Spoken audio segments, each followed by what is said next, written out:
বন্ধুরা, কদবেল গাছ আমাদের দেশের অতি পরিচিত একটি ফল গাছ, যার আমাদের বাজার দর রয়েছে অনেক। তো এক বন্ধু আমাদের কাছে প্রশ্ন করছেন কিভাবে কদবেল গাছ লাগালে এবং সারা বছর কোন ধরনের পরিচর্যা করলে ভালো ফল পাওয়া যাবে।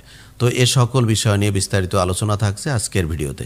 বন্ধুরা, আপনারা যারা নতুন আমাদের চ্যানেলে, অনুরোধ করব আমাদের চ্যানেলটি সাবস্ক্রাইব করে আমাদের পাশে থাকবেন, এবং যারা পুরাতন সাবস্ক্রাইব করেছেন তাদেরকে অনেক অনেক ধন্যবাদ। বন্ধুরা, দোআঁশ বা বেলে দোআঁশ মাটি কদবেল চাষের জন্য সবচেয়ে উত্তম। তবে যদি কেউ ছাদ বাগানে লাগাতে চান, তবে টবে লাগাতে হলে ড্রাম বা বড় টবের নিচে ছিদ্র থাকতে হবে, যাতে পানি জমে না থাকে, পানি যেন নিচ থেকে বেরিয়ে যায়। কলমের চারা ব্যবহার করলে 2 থেকে 3 বছরের মধ্যে ফল পাওয়া সম্ভব। গাছ লাগানোর পর নিয়মিত পানি দিতে হবে, তবে মাটি শুকিয়ে গেলেই তবে পানি দিতে হবে। কদবেল গাছ শুকনো আবহাওয়া সহ্য করতে পারে।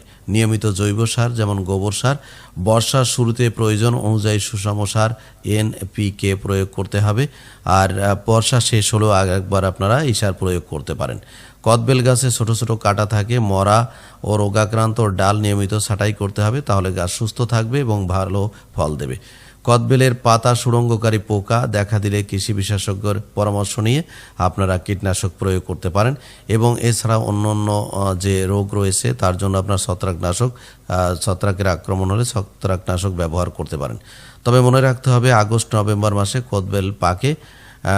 যারা টবে চাষ করেন, টবে চাষ করলে গাছের গোড়ার মাটি শক্ত করে দিতে হবে, গাছটি যাতে হেলে না পড়ে, যেহেতু এটি বহুবর্ষীয় উদ্ভিদ, সে কারণে বড় বাঁশ বা কোনো কিছুতেই আপনারা বেঁধে দিতে পারেন।